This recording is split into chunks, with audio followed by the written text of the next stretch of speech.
ಆ 3 ಪಾಯಿಂಟ್ಸ್ ಯಾವುದು ಅದರ ಬಗ್ಗೆ ನಾವು ಈ ವಿಡಿಯೋದಲ್ಲಿ ಕ್ಲಿಯರ್ ಆಗಿ ಹೇಳ್ತೇವೆ. ನಾನು C Abhijithacharya. Welcome back to my YouTube channel, that is tax log with C ಅಭಿಜಿತಾಚಾರ್ಯ.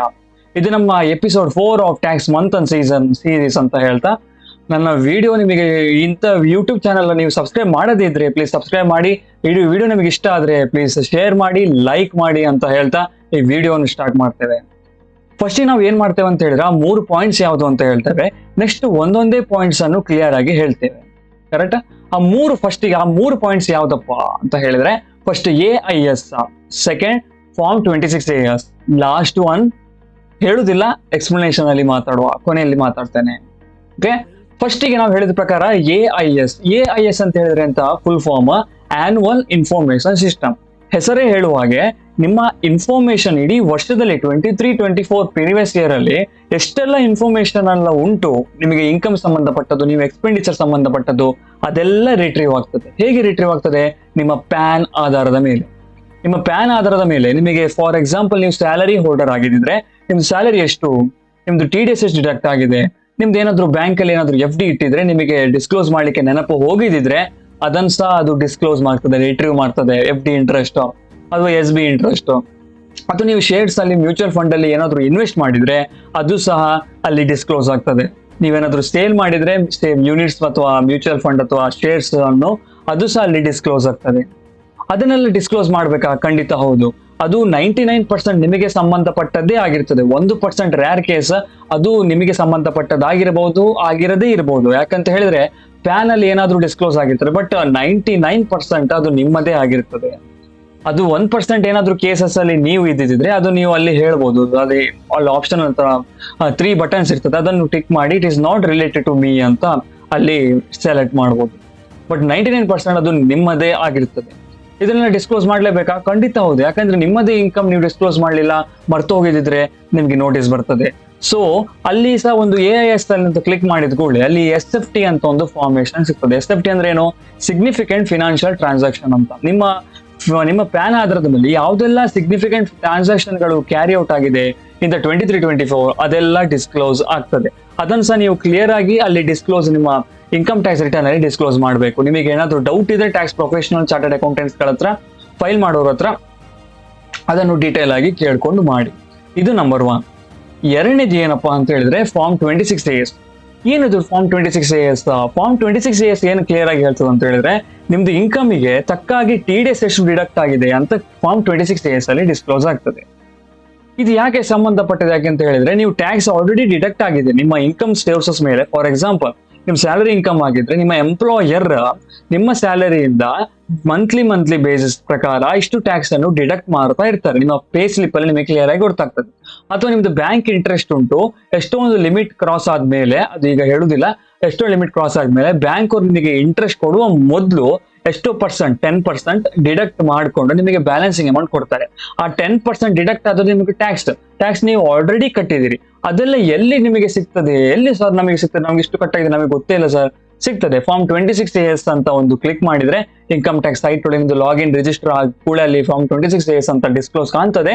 ಅದನ್ನು ನೀವು ಅಲ್ಲಿ ಆಕ್ಚುಲಿ ನೋಡ್ಬೋದು, ಇಷ್ಟು ನೀವು ಟ್ಯಾಕ್ಸ್ ಡಿಡಕ್ಟ್ ಮಾಡಿದ್ರೆ, ಇಷ್ಟರ ತನಕ ನಾವು ಟ್ಯಾಕ್ಸ್ ಕಟ್ಲಿಕ್ಕಿಲ್ಲ. ಎಡಿಷನಲಿ ಏನಾದ್ರೂ ಇನ್ಕಮ್ ಇದ್ರೆ ಅದು ನೀವು ಟ್ಯಾಕ್ಸ್ ಅನ್ನು ಫೈಲ್ ಮಾಡೋ ಹೊತ್ತಿಗೆ ಕಟ್ಟಿದ್ರೆ ಸಾಕು.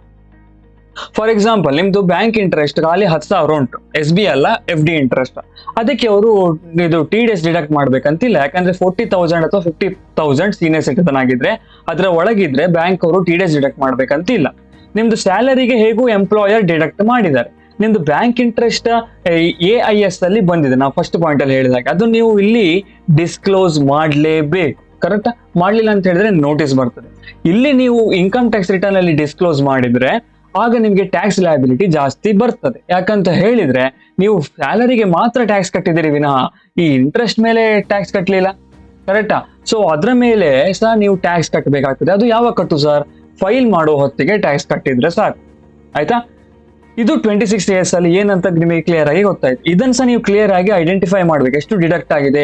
ಅದೇ ಇಲ್ಲಿ ನಮ್ಮ ಫೈಲ್ ಮಾಡೋ ಹೊತ್ತಿಗೆ ಅಲ್ಲಿ ಕಾಣ್ತಾ ಉಂಟಾ ಇಲ್ವಾ? ಕಾಣದಿದ್ರೆ ಸರಿಯಾಗಿ ನಾವು ಬ್ಯಾಂಕ್ ಅವ್ರ ಹತ್ರ ಸರಿಯಾಗಿ ಮ್ಯಾನ್ಯುವಲ್ ಸಹ ಎಂಟರ್ ಮಾಡ್ಬೋದು, ತೊಂದರೆ ಇಲ್ಲ. ಬಟ್ 99% ಅದು ರಿಟ್ರೀವ್ ಆಗಿ ಬರ್ತದೆ. ಆಯ್ತಾ? ನೆಕ್ಸ್ಟ್ ಲಾಸ್ಟ್ ಪಾಯಿಂಟ್ ಏನು, ಇದು ವೆರಿ ಇಂಪಾರ್ಟೆಂಟ್. ಲಾಸ್ಟ್ ಪಾಯಿಂಟ್ ಎಂತ ಅಂತ ನಾನು ಆಗದಿಂದ ಹೇಳ್ತಿದ್ದೇನೆ ಅಂತ ಹೇಳಿದ್ರೆ, ತುಂಬಾ ಜನರು, ನಾನು ಇತ್ತೀಚೆಗೆ ಒಂದು ಕೇಸಸ್ ನೋಡಿದೆ, ತುಂಬಾ ಜನರು ಏನ್ ಮಾಡ್ತಾರೆ ಅಂತ ಹೇಳಿದ್ರೆ, ಓಲ್ಡ್ ಟ್ಯಾಕ್ಸ್ ರಿಜಿಮಿಗೆ ಬಂದ್ರೆ ಡಿಡಕ್ಷನ್ಸ್ ಕ್ಲೇಮ್ ಮಾಡ್ಬೋದು, ATC, ATD ಅಥವಾ ಏನೇ ಒಂದು ATGG, ATG, ATE ಎಂತದನ್ನುಂಟು, ಚಾಪ್ಟರ್ 6 ಡಿಡಕ್ಷನ್. ನ್ಯೂ ಟ್ಯಾಕ್ಸ್ ರಿಜಿಮಿಗೆ ಈ ಸಂಬಂಧ ಇಲ್ಲ. ನ್ಯೂ ಟ್ಯಾಕ್ಸ್ ರಿಟರ್ನ್ ಫೈಲ್ ಮಾಡೋರು ನೀವು ಬೇಕಾದ್ರೆ ಇಲ್ಲೇ ವಿಡಿಯೋನು ಸ್ಟಾಪ್ ಮಾಡಿ ಮನೆಗೆ ಹೋಗ್ಬೋದು, ವಿಡಿಯೋನು ಕ್ಲೋಸ್ ಮಾಡ್ಬೋದು, ಎಂಡ್ ಮಾಡ್ಬೋದು. ಆದ್ರೆ ಓಲ್ಡ್ ಟ್ಯಾಕ್ಸ್ ರಿಜಿಮ್ ಬಂದವರಿಗೆ ತುಂಬಾ ಜನ ಇದನ್ನು ಯಾಕೆ ತಪ್ಪು ಮಾಡ್ತಿದ್ರೆ ಅಂತ ನಂಗೆ ಗೊತ್ತೇ ಆಗ್ತಿಲ್ಲ. ಏನಂತ ಹೇಳಿದ್ರೆ, ಅವ್ರು ಏನೂ ಇನ್ವೆಸ್ಟ್ ಮಾಡಿರಲ್ಲ. ಯಾರೋ ಒಬ್ರು ಟ್ಯಾಕ್ಸ್ ಪ್ರೊಫೆಷನಲ್ ಹತ್ರ ಹೋಗ್ತಾರೆ, ಡಮ್ಮಿ ಫಿಗರ್ಸ್ ಹಾಕುದು, ಡಮ್ಮಿ ಫಿಗರ್ಸ್ ಹಾಕುದು. ATC ಅಲ್ಲಿ 1,50,000 ತನಕ ಬೆನಿಫಿಟ್ ನಿಮಗೆ, ಅಷ್ಟು ಬೆನಿಫಿಟ್ ಹಾಕಿ ಬಿಡುದು. ಡಮ್ಮಿ, ಏನು ಇನ್ವೆಸ್ಟ್ ಮಾಡ್ಲಿಲ್ಲ. ಎರಡನೇದು, ATD ಅಲ್ಲಿ ಏನ್ ಹೇಳ್ತದೆ, ಹೆಲ್ತ್ ಇನ್ಶೂರೆನ್ಸ್ ಕ್ಲೇಮ್ ಮಾಡುದು ಅಂತ. ಹೆಲ್ತ್ ಇನ್ಶೂರೆನ್ಸ್ ಮಾಡ್ಲೇ ಇಲ್ಲ, ಹಾಕುದು 25,000. ಪೇರೆಂಟ್ಸ್ ಸೀನಿಯರ್ ಸಿಟಿಸನ್ ಆಗಿದ್ರೆ 50,000 ತನಕ ಬೆನಿಫಿಟ್ ಉಂಟು ಹೆಲ್ತ್ ಇನ್ಶೂರೆನ್ಸ್, ಅಲ್ಲಿ ಸಹ 50,000 ಹಾಕುದು. ಎಂತ ಅವಸ್ಥೆ ಮಾರೆ. ನಿಮಗೆ 75,000 ಅಲ್ಲಿ ಸಿಕ್ತು, ಇಲ್ಲಿ 1.5 ಲಕ್ಷ ಇಲ್ಲಿ ಸಿಕ್ತು, ಒಟ್ಟೆ ಸಿಕ್ತು 2,25,000 ಸಿಕ್ತು. ಒಟ್ಟರಷ್ಟು ಇನ್ವೆಸ್ಟೇ ಮಾಡ್ಲಿಲ್ಲ, ಹಾಕಿ ಬಿಡುದು ಮಾರೆ. ಅದು ತಾವಾಗಿ ಹಾಕ್ಲಿಕ್ಕೆ ಅವ್ರಿಗೆ ಧೈರ್ಯ ಬರುದಿಲ್ಲ, ಯಾರಾದ್ರೂ ಟ್ಯಾಕ್ಸ್ ಪ್ರೊಫೆಷನಲ್ಸ್ ಹತ್ರ ಹಾಕುದು. ಅದು ಯಾರು ಏನಂತ ಇಲ್ಲಿ ವಿಚಾರಿಸೋ ಸಂದರ್ಭ ಅಲ್ಲ, ಬಟ್ ಆತರ ಮಾಡ್ಲಿಕ್ಕೆ ಹೋಗ್ಬೇಡಿ. ನೀವು being a responsible citizen of India, you should take care of these things, correct? ಅದೆಲ್ಲ ಮಾಡಿದ್ರೆ ನಿಮಗೆ ಗ್ಯಾರಂಟಿ ನೋಟಿಸ್ ಬರೋದಿರೋದಿಲ್ಲ. ಅವ್ರದ್ದು ನೆಕ್ಸ್ಟ್ ಕ್ವೆರಿ ಬರ್ತದೆ. ಎಂತ ಅಂತ ಬರ್ತದೆ, ನಿಮ್ದು ಸಪೋರ್ಟಿವ್ ಡಾಕ್ಯುಮೆಂಟ್ ಸಪೋರ್ಟ್ ನಿಮಗೆ ಅಟ್ಯಾಚ್ ಮಾಡಿ ಅಂತ. ಎಲ್ಲಿಂದ ಅಟ್ಯಾಚ್ ಮಾಡ್ತೀರಿ? ನೀವೇನ್ ಮಾಡ್ತೀರಿ ಸರ್, 24-25 ಅಟ್ಯಾಚ್ ಮಾಡಿದ್ದು ಕಳಿಸ್ತೀರಿ, ಅಲ್ಲಿ ಅವ್ರು ಒಪ್ಪುತ್ತಿಲ್ಲ, ಡಿಸ್ಅಗ್ರಿ ಆಗ್ತಾರೆ, ಪೆನಲ್ಟಿ ಹಾಕ್ತಾರೆ. ಪೆನಲ್ಟಿ ಸಿಕ್ಕಾಪಟ್ಟೆ ಸೇರ್ಬೋದು, ಅದು ಎಷ್ಟು ರೇಂಜ್ಗೆ ಅಂತ ಇರುವುದಿಲ್ಲ, ಇಂಟ್ರೆಸ್ಟ್ ಸಹ ಹಾಕ್ತಾರೆ. ಅದಕ್ಕೋಸ್ಕರ ಒಂದು ಎಂತ ದಮ್ಮಯ್ಯ ಅಂತ ಹೇಳಿದ್ರೆ, ಆ ತರದಕ್ಕೆಲ್ಲ ಹೋಗ್ಬೇಡಿ, ಜಾಗರೂಕತೆ ಆಗಿರಿ ಅಂತ ಹೇಳ್ತಾನೆ. ಯಾಕಂದ್ರೆ ಸುಮ್ಮನೆ ಯಾಕೆ ಬರ್ಡನ್, ಫ್ಯೂಚರಿಸ್ಟಿಕ್ ಪರ್ಪಸ್ ಗಮನ ಇಟ್ಕೊಳ್ಬೇಕು. ಈಗ ಫಾರ್ ಎಕ್ಸಾಂಪಲ್, ನಿಮ್ಗೆ 14 ಲಕ್ಷ ಸಂಬಳ ಓಲ್ಡ್ ಟ್ಯಾಕ್ಸ್ ರಿಜಿಮ್ ಅಲ್ಲಿ ಬರ್ತೀರಿ, TDS ಎಲ್ಲ ಡಿಡಕ್ಟ್ ಆಗಿದೆ, ಓಕೆ. ನಿಮ್ದು ಫರ್ದರ್ FD ಅಲ್ಲಿ ಇಂಟ್ರೆಸ್ಟ್ ಉಂಟು, ಒಂದು 30,000 FD ಇಂಟ್ರೆಸ್ಟ್ ಉಂಟು. ನೀವು ಆಗ ಟ್ಯಾಕ್ಸ್ ಜಾಸ್ತಿ ಕಟ್ಟುವ ಪರಿಸ್ಥಿತಿ ಬರ್ತದೆ. ಹೌಸಿಂಗ್ ಲೋನ್ ಇಲ್ಲ, ಎಂತದೂ ಇಲ್ಲ. ಬಟ್ ATC ಎಂತದೂ ಮಾಡಲಿಲ್ಲ, ಹೌಸಿಂಗ್ ಲೋನ್ ಎಂತದೂ ಇಲ್ಲ. ಸ್ಯಾಲರಿಗೆ ಓಕೆ, ನಿಮ್ದು ಡಿಡಕ್ಟ್ ಆಗಿದೆ, ಅಷ್ಟು ತಕ್ಕ ಡಿಡಕ್ಟ್ ಆಗಿದೆ. ಬಟ್ ಏನೋ ಸಪೋರ್ಟ್ ಬೇರೆ ಏನಾದ್ರೂ ಇನ್ಕಮ್ ಇರ್ತದೆ, ಅಲ್ಲಿ ಟ್ಯಾಕ್ಸ್ ಉಳಿಸ್ಲಿಕ್ಕೋಸ್ಕರ ಇಲ್ಲಿ ಡಮ್ಮಿ ಫಿಗರ್ಸ್ ಹಾಕೋದು.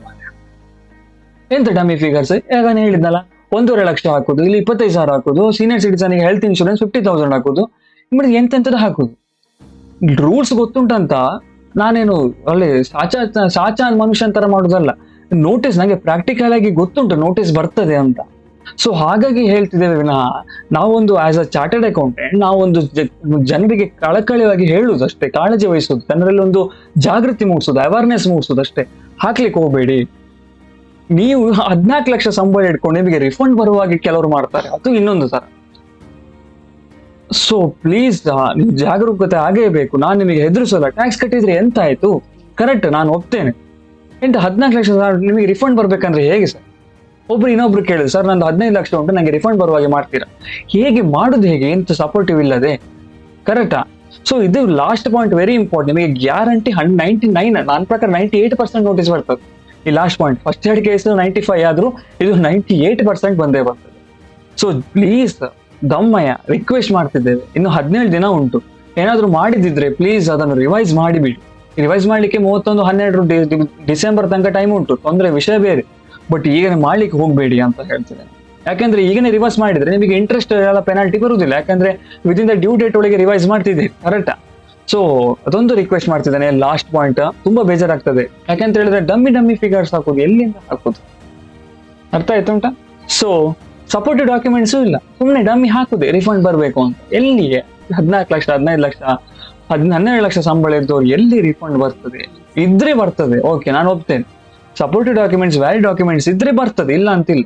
ಏನೂ ಮಾಡ್ಲಿಲ್ಲ, ಗೊತ್ತೇ ಇಲ್ಲ. ಯಾಕಂದ್ರೆ ನೀವು ಇನ್ವೆಸ್ಟ್ ಮಾಡ್ಬೇಕಾದದ್ದು 31 ಮಾರ್ಚ್ 2024 ಒಳಗೆ ಮಾಡ್ಬೇಕಿತ್ತು, ಮಾಡ್ಲಿಲ್ಲ, ಹಾಕುದು ಒಟ್ಟರಷ್ಟೇ. ಅದು ಬೇರೆ ರೌಂಡ್ ಫಿಗರ್ ಹಾಕುದು ಮಾರೆ, 25,000 ರೌಂಡ್, 1.5 ಲಕ್ಷ ರೌಂಡ್ ಅಂತ ಹಂಗ್ ಗೊತ್ತಿಲ್ಲ ಅಲ್ಲ. ಅದರ ಅರ್ಥ ರೌಂಡ್ ಫಿಗರ್ ಅಲ್ಲದೆ ಹಾಕುದಂತಲ್ಲ. I am not supporting that. But supportive documents ಇದ್ರೆ ಮಾತ್ರ ಹಾಕಿ, ಇಲ್ಲದ್ರೆ ಸುಮ್ಮನೆ ಟ್ಯಾಕ್ಸ್ ಕಟ್ಟಿ ಮತ್ತೆ ನೀವು ಒದ್ದಾಡುದು ಬೇಡ, ಕರೆಕ್ಟ್? ಸೊ ಈ 3 ಪಾಯಿಂಟ್ಸ್ ಅನ್ನು ಗಮನದಲ್ಲಿ ಇಟ್ಕೊಂಡು ಮತ್ತೆ ಫೈಲ್ ಮಾಡಿ. ಎಷ್ಟು ತನಕ ಮಾಡ್ಲಿಲ್ಲದವ್ರು, ಮಾಡಿದ್ದವರು ಏನಾದ್ರೂ ತಪ್ಪಾಗಿದ್ದಿದ್ರೆ ರಿವೈಸ್ ಮಾಡುವ ಅವಕಾಶ ಉಂಟು, ಅದನ್ನು ರಿವೈಸ್ ಮಾಡಿಸಿ ಅಂತ ಹೇಳ್ತಾ ಕೊನೆಯದಾಗಿ ಹೇಳ್ತಿದ್ದೇನೆ, 3 ಪಾಯಿಂಟ್ಸ್ ಅನ್ನು ನೆನಪಿನಲ್ಲಿ ಇಟ್ಕೊಂಡು ಫೈಲ್ ಮಾಡಿ. ಇನ್ನು ಕೇವಲ 17 ದಿನ ಉಂಟು, ಫೈಲ್ ಮಾಡಿಬಿಡಿ. 17 ಒಂದು 15 ದಿನ ರಫ್ಲಿ ಉಂಟು, ಯಾಕಂದ್ರೆ ಸೈಟ್ ಸ್ಲೋ ಆಗ್ತದೆ, ಬೇಗ ಮಾಡಿದಷ್ಟು ಒಳ್ಳೇದು ಅಂತ ಹೇಳ್ತಾ ನನ್ನ ವಿಡಿಯೋ ಕೊನೆ ತನಕ ನೋಡಿದ್ದಕ್ಕೆ ಧನ್ಯವಾದ ಹೇಳ್ತಾ, ಸಬ್ಸ್ಕ್ರೈಬ್ ಮಾಡಿದ್ರೆ ಅಂತ ಹೇಳಿದ್ರೆ ಸಬ್ಸ್ಕ್ರೈಬ್ ಮಾಡಿ, ಲೈಕ್ ಮಾಡಿ, ಶೇರ್ ಮಾಡಿ ಅಂತ ಹೇಳ್ತಾ thanks a lot. Signing off C Abhijit Acharya, tax Lok with C Abhijit Acharya. Bye bye, have a nice day.